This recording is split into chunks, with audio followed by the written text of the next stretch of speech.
Actually, I was a dick in high school. You seem like you probably would. I was a major dick. Hello everyone, welcome to User Friendly. My name is Roberto Hoyos. I am the owner of Throwboy, throwboy.com. Hey. I'm Erfon and Elijah. I am a contributing writer for cultamac.com, and I'm also the founder of the cool Seattle indie brand MikeTees.com. Yours is way better. I have a lot more to say, so I have to speak faster. So, welcome to User Friendly, episode 7. User Friendly is a podcast where we cover technology, internet stuff, weird, techie, geeky junk, and we mash it together and into one semi-cohesive show. And you watch it. You're here, might as well just keep watching. So, anyways, how are you, dude? Dude, I'm great. I've been really busy, as usual. How are you, dude? Awesome. You're doing really well. I'm doing good. I had a lot of hard work behind me, and now I'm gonna do a lot more hard work, but we'll get into that. But no, I'm having a good day. And you know what today is? Yes, but why don't you tell me? Today is 3/14/12. 3/14 for short, and that is International Pi Day. Pi, like the the number thing.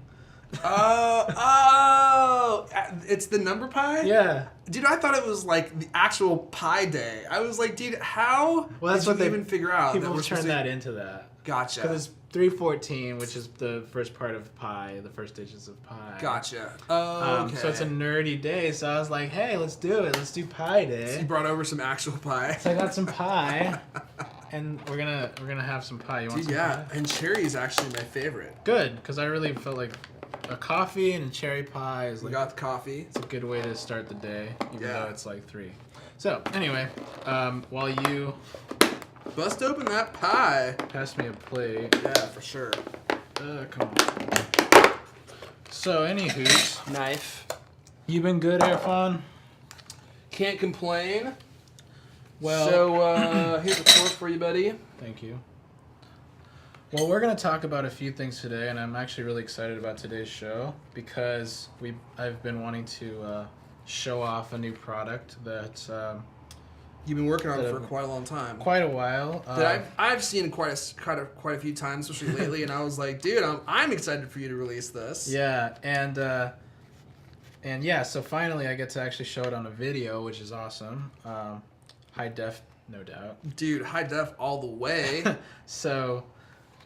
Let me finish here, and I'll show you guys what I'm talking about. And you have something to show us today, I do have something to show, too. And no, it's not my wiener. Oh, okay. Don't get too excited. No, we don't Although care. that's always a possibility. Lost so many viewers just now. The listeners are still around. They're imagining something. Maybe as the Easter egg at the end. We do have a pie, Erfon. Hopefully all the 13-year-olds that watch this show will tune out during that part. You do kind of look like Jason Biggs. Jason Biggs? You think so? Dude, there was actually a guy... No, you look just like the friend. Dude, yes! I'm actually... The dude who was dating Tara Reid's character in American Pie. Even when that movie came out, someone told me I looked like him, and I was like, all right, whatever. And then I saw it, and I was like, dude, that guy does look like me. Scott Ian something? It's all first names, Sean William Scott. No, it's not. That's Stifler. Oh, who are you talking about?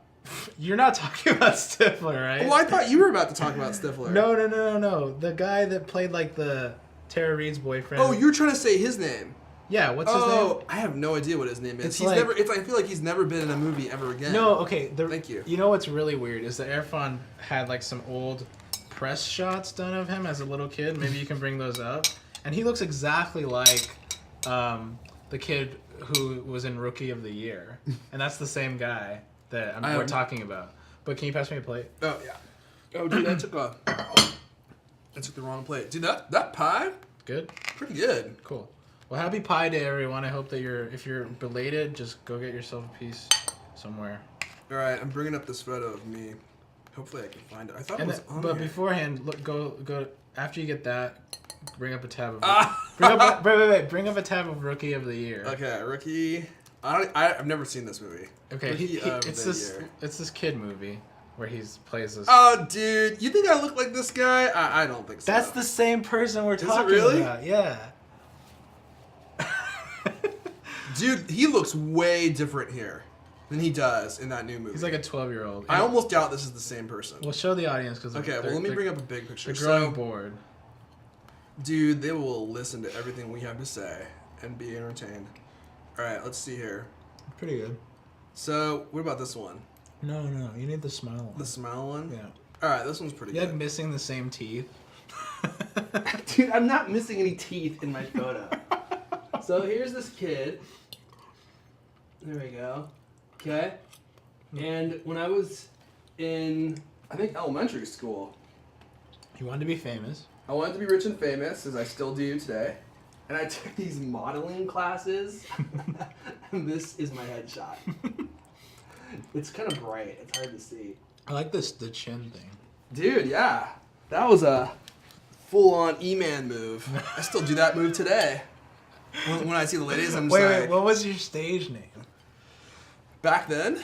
you did have a different name, didn't you? Back then? Yeah. No, they just called me the Amazing E. I was gonna say it was like Eric. Yeah. Yeah. My name was, I just totally changed it to something more acceptable by the Screen Actors Guild. Eric Elijah. Eric Stronghold. Eric Steele. That's your new name. Eric Steele. All right, so topic number 1 for all you guys out there. Roger, let's see it. All right. CEO. This is the new Throwboy product, and it's called iCEO. This is the new product that I just released today, Pi Day. Technically yesterday, but everybody's hearing about it today. And yeah, we've been working on this for, a really long time. I've wanted to do this for like 2 years. I had this idea.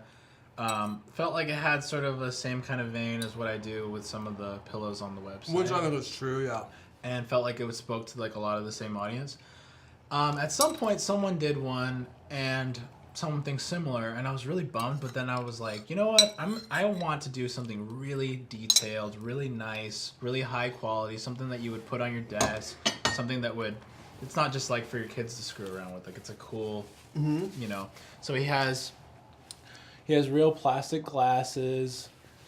There's a cotton T-shirt. I love his furry little hair. Yeah, he's got the hair. Those are real denim jeans.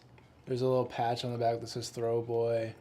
He even has little Throwboy tees on his shoes. It's a very detailed item. And we just put it on sale today, $60. And the limited edition. Limited edition. We're only making 1,200. The big thing about this, too, is that we're donating 10% of every sale to the American Cancer Society. So this is the brand new Throwboy product. I've been wanting to do this for a really long time. And thank you, because you helped me spread the word. I did. I wrote about it on Cult of Mac because as soon as you told me about it, I was immediately a fan. I was like, this is going to be awesome.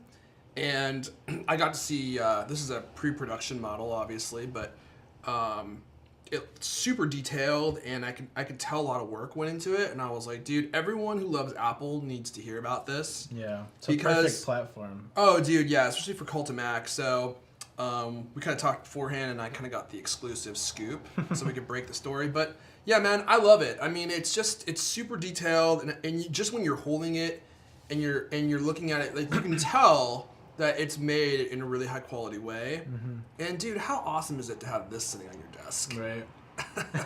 It just reminds you that, you know, you need to make insanely great products. Yeah. Totally. And I've been having it on my desk for the last week or so, just like so antsy to get it out, you know? And today we've been having a really great response from it. Since Cult of Mac blogged it, it's now been picked up on like all the usual suspects, Mashable, CNET, even I hear MSN.com. So I wouldn't be surprised to see if some other blogs picked up too, like maybe Gizmodo or Engadget or something. I'm surprised. So Engadget retweeted your tweet last night, right? Or well, technically it was somebody that works there, but he works at the not the U.S. one. I guess it's like the Hong Kong Engadget. Oh, okay. Yeah. So you told me they retweeted it, or they tweeted about it last night, and I was like, well, They retweeted it because I tweeted it. Like I was like, well, somebody's gonna discover it because I put it up at around 11 p.m. Gotcha. So I was like, whatever, I'll just tweet it. But I should probably tweet it because it's daytime now. Yeah, you probably should. So I was looking at their site last night. I kept expecting them to see it on their site. Yeah. But, I mean, 11 o'clock at night, I mean, most blogs aren't posting a lot of stuff at that No, time. I think you broke it because you did it at, what, like 5 in the morning our time? Yeah, so 8 a.m. Eastern. Yeah, it's perfect. I broke the exclusive story. The new iCEO doll. You must have it. So, yeah, man, I'm really excited for these to come out. I really think it's going to be... I think it's going to do well. Mm-hmm. And I think, you know, it's just such a fun product that you're going to sell. Hopefully you'll sell out of them. I hope so. I really wanted to do this, you know, as like... just kind of a give back gesture. It's something that I felt like was like my way, you know, like I make a lot of things with my hands. I do obviously plush products. I just felt like it was just like the right thing to do as far as, and the giving to charity part too. Right. I think that's a crucial part. When we did our Steve Jobs tribute tees, we gave up a good part of it to charity too. And I think that like if you're going to sell something that's inspired by Steve Jobs, it's like you should definitely... I agree. You know, you should definitely give away part of the profit, just so you don't feel like you're just being a leech. Yeah, exactly. That's one of the things I really wanted to put out there. I was like, if anyone knows Throwboy, it's pretty much my voice on the entire thing, and I just really wanted to show like, hey, this is what we're doing. The reason I'm doing it, it comes from a good place. It's not just like, oh, I want your money. Yeah, exactly. So these are available now for pre-order. They ship in August, right? In August, yes. Pre-order $60, and 10% of that goes to the American Cancer Society. We ship them in August, and go check it out. Throwboy.com/iCEO. Fantastic. Hey, you know what? I have a product I want to plug too, and I'll do this briefly since you talked for so long. In the same vein, though. In the same vein, yeah. So Mike Tees, my clothing brand, we just released our new Apple-inspired In Love with Lisa tee. We did this in partnership with Cult of Mac. We had actually sold out of this design quite a long time ago. I have one. You have one, that's right. And I like that shirt a lot. It's one of my favorite designs that we have. It's 100% made in the USA, designed, cut, sewn, print in the USA, and a super high quality cotton. All the inks and all the fabrics we use are always really, really high quality. These are available now for $25, MikeTees.com. That's a good deal. I think it is a good deal. The first ones, believe it or not, we sold for $35. $35. They and we sold out. And we sold out of them. So it's a unique design. I like it. Yeah, and I think if you're into vintage Apple products, even if you're just into vintage computers, it's just a really cool design to wear. So I was gonna say the funny thing about this shirt. The reason I know you is because of this shirt. Because I saw your Facebook ad way long ago, and tracked it down to your Twitter, found out that you lived in Seattle, said that, hey, I think we have something in common, we should meet up. Yeah. And then we met. And then we didn't talk for a while, and then eventually I started pinging you, and I was like, oh, hey. And then you ended up on my podcast. And the rest, as they say, is history. Well, cool. So anyway, man, cool. I'm really excited for you. Oh, that's kind of cool. You need some Velcro, right? Because it wasn't a... Yeah, you should have some Velcro in there. Well, we'll let him hang out over here. It's like a nice handy move. So let's move on. Let's talk about some other topics. Yes. You have a good one, right? It's kind of been a slow news week, in all honesty. Everyone's waiting for the new iPad to come out. But I did read a story today. Fanboy fever right now, right? Dude, it really is. I pre-ordered my iPad. I get it Friday. And I'm really excited. I'm excited for the Retina display. I was a little disappointed that the new iPad actually isn't faster than the iPad 2. It actually has pretty much the same processor speed. It just has more RAM, and it is able to do graphics better. Oh, Erfon, you're such a downer. Whatever. It's going to be awesome. It's thicker, too. It's... What? Sacrilege. Dude, that pie was pretty good. Damn delicious. You want another one? I'm going to have another piece, but I'm going to wait just a bit. I'm going to the gym tonight. I could have 2 pieces. Yeah. But anyway, so I read some news today that I thought was really interesting and would make for good conversation. So, the headline, Kevin Rose's Oink app folds after 5 months. They should have added something about a squeal in here. Yeah. So, Dude. This was really surprising to me. Go on. I never used Oink, but, you know... Let's talk about what Oink is and who Kevin is. Yeah, okay. So, Kevin Rose, founder of Dig.com, formerly of G4. Yeah, Dignation. Yeah, friends with, like, Leo Laporte, Alex Albrecht, all these, like, Chris Prillo, right? All these people that worked for G4 back in the day. Back in the day. Yeah. Back in the day. Started Dig Fame, Dig Fame, everything like that. And then started Dignation to promote Dig. Yeah, and then that turned into his own thing. He started angel investing. He's one of kind of the big angel investors out there in the Valley. Mm-hmm. Decides Dig is not going the direction he wants to go. He leaves Dig. That's a big deal.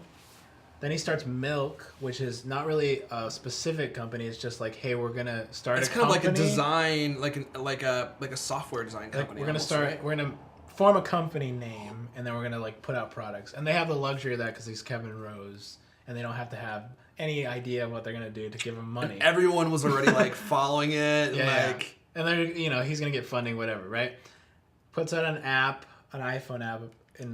After a few months, and this iPhone app called Oink does basically you can rate things. So you would go to a restaurant and you'd rate the burger there. You would go to. You could even rate the pickles on the burger, right? It's very specific. Rate anything. You could even have this half-eaten piece of pie and take a photo of it and rate it.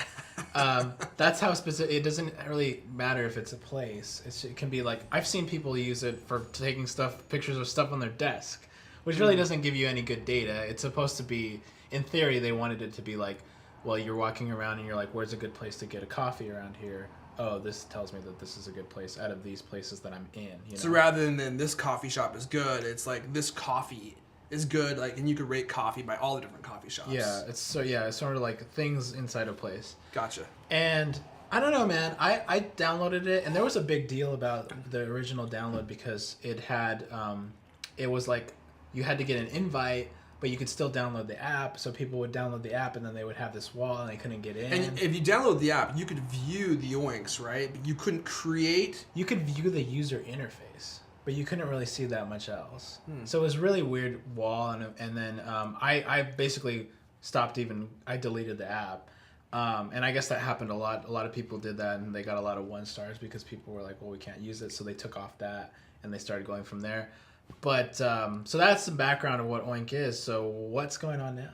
So from the article, it basically says that the app looks like it had a lot of traction. They had up to 150,000 users, which is a lot. Mm-hmm. But it was app of the week at one point. Was it? Yeah. And they were saying that they just weren't sure really how to monetize it. So because even Yelp, who of course has tons and tons and tons of users. They're every time they report, it's they're losing money, and even when their revenue goes up, so does their operating losses. Wow, I thought they were bought out by Zagat. Were they? Yeah, I don't know. But anyway, but in any case, so the theory is because no one really knows why they closed it after 5 months. After launch, it's why did they close it? So how did he close it? Did he put a formal video? I think I don't think it's a video. He just put something on their website that just said, "Hey, we're closing this. We're gonna move on to other projects." And they said early on that they would do they would give it a shot with certain apps, and if it didn't work out, they would close it off and just start something else. Yeah. And I don't know. I've always kind of been sort of about that idea. It's I don't know. Are you in the Valley to start companies or just dick around and use some money to do hobbies and stuff?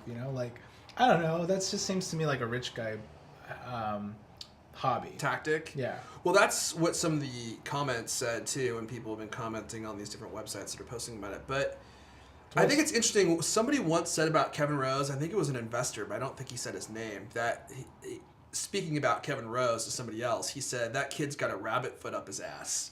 Oh, yeah, I heard about that. What does that mean? I think it just means he's super lucky. Everything he does is profitable and makes money. And that's been true, right? He started Dig.com. Dig got huge. He was kind of a pioneer in the whole social media, area. Yeah. And then he started Dig Nation, the podcast, and that led to the Revision 3, the network. So he has all these businesses that he started that have become really profitable. Right. And I think the reason, to me, this is really interesting is because, Kevin Rose, I think, gets by. He's obviously a talented person. He has a very big network of people that help him do things, too. Mm-hmm. And this is the first time he's released a product with a lot of, pomp and circumstance. And it's just kind of gone nowhere. Yeah. It's like this is really kind of his first public failure that he's had in a long time. Right. So I would be really curious. It says, Mashable says, the post that they put on milk.com gave no reason for the decision to close Oink, so no one really knows why they closed it. I would be interested to hear why he closed it. Like, I would love for him to be like, hey, we started this thing, and a lot of people have put a lot of effort into building it with us, like all our users, and now we're just closing it. Yeah, and they're letting users export their oinks, but what the hell are you gonna do with your oink? Yeah, it's like getting your digs back. Yeah, here are your digs. Cool. Here are your likes. Thanks. I can't put them on Reddit. I can't take them anywhere. Thank you. I'm actually a fan of Kevin Rose, but yet on the flip side, I do have sort of criticisms about him sometimes, where I'm like, I don't know. I feel like there's a lot of people. I mean, we have our own businesses. Right. We have to kind of really like push the rock up the hill and really try to think of cool ideas and everything like that. And I feel like, I don't know, I feel like he just kind of rides with his, like the juice that he already has, you know? Like he just kind of has. So you're saying he's Ashton Kutcher? Kind of, yeah. And I mean, I actually think Kevin is very good at being more of a host. Like his podcasts and his on-camera presence is actually very, very good. Yeah, I totally agree. I think, like, I like watching interviews of him. I like watching his show Foundation. I like watching all that kind of stuff with him kind of giving advice, giving his opinions. But I don't really like... I mean, I'm not like... I was never a Dig fan. Oink, I never thought was that great. I didn't think it was... I was like, really? Okay, is this... We're going to get on this bandwagon or whatever, but... Yeah, I totally agree. I've been more of a fan of him than I have been of his products. I was a Dig user for only a short amount of time. I like Reddit way more. I like the Reddit community better. I thought Dig was filled with a bunch of immature asses. That's what I heard. But it was useful. It was definitely useful to keep track of different, things I liked on the internet. But yeah, just one note, totally off topic about Kevin Rose's Foundation podcast. If you've ever watched one of his episodes, they're really good. He gets to talk to a lot of like really cool business people. But have you noticed that when he ends them, it's really awkward? Like, he'll be like, okay, he'll be talking to like Richard Branson or something, and he hasn't. But like, so they'll be having this interesting conversation, and to wrap it up, he goes, "Okay, well that's awesome. Thanks for being on the show." And he just kind of stares down at the ground, and the person's just like sitting there. Because like the show, the recorded part is over, but they're obviously not done because they're still in the same room together. Yeah. And it becomes incredibly awkward for about 5 seconds at the end of every episode. And if you don't believe me, just watch one. And he literally will divert his eyes and like look down. And the other person's just like sitting there like not knowing what to do with that information. Yeah. The one with Instagram was really awkward. Oh, because you know that they were just gonna sit there for a while. Yeah. Because they were like us, and it's like, oh, thanks for being on the show. Yeah, I'd be like, all right, dude, thanks for being on the show. It's like, and then I like try to like pretend like it's like like close the door. Yeah, it's like when you're walking with someone, then you're like, oh hey, bye, but then you end up walking in the same direction, and it becomes really awkward unless you're like, oh hey, we're walking the same direction, let's stay together in the end. Yeah. In any case, so I thought that was really interesting. It'll be. I mean, the thing you said about Kevin Rose, I mean, he has so many people's attention. I mean, whenever he releases anything, you're right. Like, whether it's a good idea or a bad idea, he gets a lot of attention. And I wish we had that kind of influence, right? I'm not saying it that way. I'm just saying, like, what do you call it? Like, right place, right time. Not saying Dig was a bad idea, because it was a good one. Sure. But ended up being buddies with a lot of people that were very, like, Jack Dorsey, people that were ending up being billionaires or millionaires, whatever. Right. So he's kind of buddies with those guys. They're going to tell him, hey, invest in this thing called Facebook, invest in this thing called Instagram. You know what I mean? Yeah. And so after a while, he just becomes like, oh, is he the guy that's actually making these really good decisions, or was he just kind of there?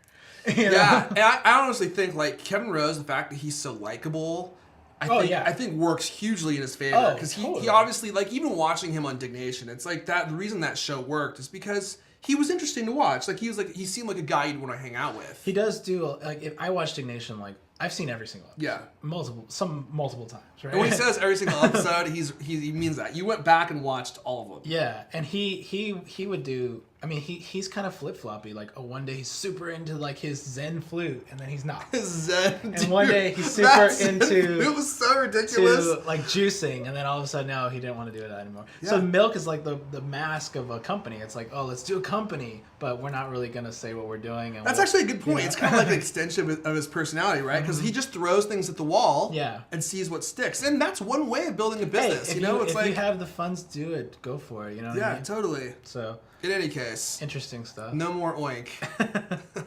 Do your best Oink. Did you know it was Prager? David Prager doing the Oink sound when you oink something? I literally never used that app like, once. Like it's never crazy shit. Yeah. I never used that app once. Like I was never interested. I was like, you want me to join another social network? Are you joking? This is a problem with all startups, I think. It's like, we're at this point where it's like, you want me to join another network? You want me to create another password? You want me to start another network of friends on this other app? It's just like, dude, totally. How many networks can I be involved in? You know, like, I just don't want to do it anymore. It's not worth it. All right, well, let's move on. Yeah. We're actually running low on time. But we have another story. Yeah, but we have one more story. One more, I mean. So you want to talk about this video that you want to show me? I want to show you a video, and I was wondering if maybe we could, like, put the camera, maybe we can go behind the camera and watch the video with the thing on, like, holding it. Sure, we can try that. And then that way people can watch, and instead of us trying to sync up the audio, which would be horrible. Okay. We like to keep it real. Real ghetto. That's what I was going to say. If it's not ghetto, we don't like to do it. Okay. So, I came across this video from Facebook. Actually, I follow this podcast called BJ Shea's Geek Nation. Right. And so they posted a picture of a box, a Windows box that said Windows 95 Introduction Tutorial by Matthew Perry and Jennifer Aniston. And this is circa 95, about the introduction of Windows 95. I'll try to keep this steady with you. All right. So I'll try to skip along. Television's hottest comedy personalities, Jennifer Aniston and Matthew Perry. They'll be taking you on an adventure in computing that takes place in the office of Microsoft Chairman Bill Gates. Along the way, they meet a wacky bunch of propeller heads and are introduced to the top 25 features of Windows 95. The pace is fast and funny, but don't worry if you miss anything. In Section 2, we'll take you on a step-by-step review of all the Windows 95 components demonstrated in Section 1. Okay, so I'll skip ahead. Pay for the band. Your son's Are getting they actually in this video? Yeah. Oh wait, that part's really dumb. That's all mine. Taskbars and email and shortcuts, oh my. Taskbars and email. Oh my gosh. Email and shortcuts, oh my. Well, yeah. The Wicked Witch of Windows 95. Okay, Myra, I'll get back to you, darling. All right, let's go. Redecorate, clean reviews. You took my advice. Of course, I was talking about the windows in his office, and he was talking about the other windows. You know, the operating This is system. so terrible. Millions of you. Right now would be an unchewed number 2 pencil. Honey, we'll rush soon, but if you want the job, spend some time looking at Windows 95. Naturally, Bill's already installed Windows 95 and is booted up. Just hit any key, and you'll see it right behind the screensaver. Any key. So I could basically fall on this thing and it would get started. Yeah, but don't, okay? Oh, Wait, Jennifer, that was funny. Oh, pretty. No, it's just build up. What is this, a paper towel commercial? There are 4 things you ought to know about Windows 95. It's easier, it's faster, it's more powerful, and it's got great compatibility. Now, point the mouse at the start button, bottom left, and click. Let's see. Look, Maddie, I'm computing. Okay, I think That should be the idea. that should be the Whatever you do, stay away from that button. that should be the name of our episode. What did you say? Look, Maddie, I'm computing. Look, Maddie, I'm computing. Dude, So- you know, when I first saw Jennifer Aniston, that's one thing I definitely knew about her. I was like, she's gonna be great at computing. So, gosh, when I saw that, I mean, obviously it's insanely dated, but it's just funny how Microsoft has always been super lame. Like, all of those internal videos that are now starting to surface, because I'm sure that wasn't, well, maybe it was released to the public, but it's just funny. Like, have you seen those old Microsoft videos of like Bill Gates like trying to act and all this kind of stuff? Oh, dude, they're so bad. Right? And they're like, so bad. Yeah, it's just so corny. It's just like, it's so Microsoft. You know, it really is. It's so You know, infused with their DNA of corny. Like, I honestly feel like that could have been an Apple commercial, but then I think back to the Apple commercials that Steve Jobs was putting out, and he had better taste at the time. Oh my god, yeah.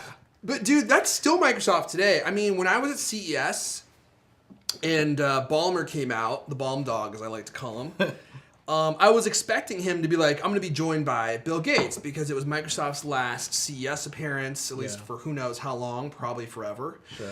And then he brings out, what's his face? Ryan Seacrest. Oh yeah, yeah. And it's the same kind of it's thing. the same cheesy garbage they were doing in this video. It's like they're trying to like appeal to like who's cool right now. yeah, like I feel like instead of like Apple will create a cool product and that's what makes it cool. And they also have a lot of great marketing around it. There's no doubt about that. But Microsoft will create a product that's not cool at all, and then bring out cool people to try to make you feel like it is cool. Yeah. And it's like no, anyone with any intelligence is gonna be like, I don't care that you have Ryan Seacrest here. That's still dumb. Yeah. Yeah. Oh, it's like, oh, you're computing now with Jennifer Aniston? I don't care. That's still not cool. And that's just kind of what they do, man. They've just got so much money. They're just like, let's just throw gobs of money at this, and maybe we'll be able to make it seem cool. Yeah. And I mean, it's funny to see some of this stuff just based on the technology at the time because they have to explain every little detail. Like, Yeah, click on the lower left-hand corner on that start button. Yeah. Look, Maddie, I'm computing. But even just the dialogue is just awful. Dude, Like, so this must have been right when Friends came out, right? it looks like it, yeah. The whole Friends craze in the 90s. Yeah, it looks like Jennifer Aniston hair from the 90s. Exactly, yeah. Man, that's so funny. But I think the most hilarious part to me, though, honestly, is the fact that they're literally still doing this today. What do Like you mean? when Seacrest came out on yeah, stage yeah. and Ballmer was like pitching him all these great things that Windows is doing, and Seacrest is just like, oh wow, that's exciting. Yeah. And he's just like, I'm just here for my paycheck. As soon as this is over, I'm getting on my helicopter and flying back to LA. Like, Dude, I do freaking- not care about this at all. Remember the one with Conan? He did Bill and Conan did one. Oh really? Yeah, and yeah, it's just that's like what they do still. It's just like what you're saying. At least Bill Gates was uncool and he knew he was uncool, which in a way kind of made him a little cool, Yeah, right? because he actually embraced. Because he actually embraced it. Whereas Balm Dog, I feel like he actually thinks he is cool, and he actually thinks Microsoft is cool, and he doesn't know that he's not right. and I can prove that with math. Anyway, So yeah, dude, 730,000 views. This guy. I saw this as a whatever VHS cover somebody had posted, and I was like, is this real? Because it looks like something you'd see on Tumblr. That's like Jennifer Aniston and Matthew Perry. Well, yeah, next to when we a started Windows it, thing. I didn't think it was real. I was like, dude, this is totally something somebody put together. But you can find that on YouTube. I just searched Matthew Perry Windows or Jennifer Aniston Windows 95. Either Okay, one. check it out. I guess it's really long because we're looking at Dude, it's 10 minutes. part 1 and it's Yeah. 10 minutes. So. It's part 1. Well, you gotta learn all about computing. Computing's a new topic to some people. God, Windows 95 was such a push. Do you remember that? Yeah, I do. Like Windows 95 mouse pads everywhere at school and stuff like that. Yeah, totally. Cups and all I this. wish I still had my Windows 95 button. Oh god, like every kind of freaking swag you can possibly think of, they did it. Microsoft still does that too, dude. When I was on a Microsoft project and they gave me a sweet Timbuktu bag that had Microsoft Live Books embroidered onto it over the Timbuktu logo, and I was like, this bag is awesome. It's like $100 bag. But I gave it away because I was like, I'm not going to freaking carry around a Windows bag. And you'd see guys doing that, and they're like at the airport, and they've got like their Windows bag, and I'm like, does that person know how uncool that is? Like, you should not have an Oracle bag or a Windows bag. It's like that's not cool at all. But maybe some people don't care about cool. I'm just so cool. I care about those types of things. I know you are too. You're fashionable, man. Very fashionable. I own a clothing brand. Anyway, hey, I think that's it, man. Cool. That's it for today. How are we going to end the show? Let me start it like you would. If I wanted to know more about you, Erfon, where could I find you? You know what's funny is I almost forgot about that. Well, if you want to learn more about me, you can follow my tweets, which are very nice, I hear. And that's just at Erfon, E-R-F-O-N on Twitter. And if you're interested in the Mike Tees, MikeTees.com. Cheers. And also, if you're interested in Mike Tees tweets, those are all by me too. That's just at MIGHTTEES, Mike Tees. at Twitter. And what about you, dude? I am online as well. And you can find me on Twitter, just my full name, Roberto Hoyos, RobertoHoyos. I'm also on Twitter with Throwboy, just at Throwboy, and throwboy.com. And those are the networks I would like you to see. Fantastic. So yeah, thank you guys for watching. Thanks for watching episode 7. 7 or 8? I think it might be 8, actually. Yeah. In fact, I'm almost positive it is 8. Okay. We're gonna have to start keeping track of this before. We should dub it when you're at the beginning, when you're like episode 7. Welcome to episode 8. In any case, that's it, right? We'll see you guys next time. Peace.